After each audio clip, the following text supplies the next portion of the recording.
Còn phơi ấy. Bye. Còn mà bị ná. Hả? Mà bị tinh nung ấy. Lỡ đó. Hả? Mà bị tinh nung ấy. Mà.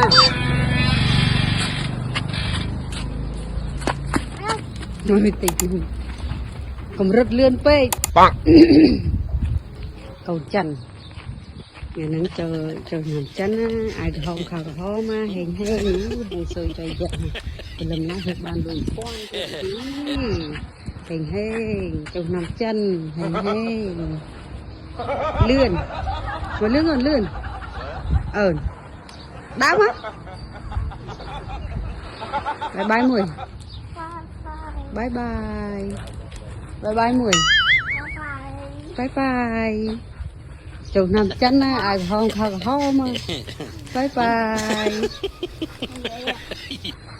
Đó, đó.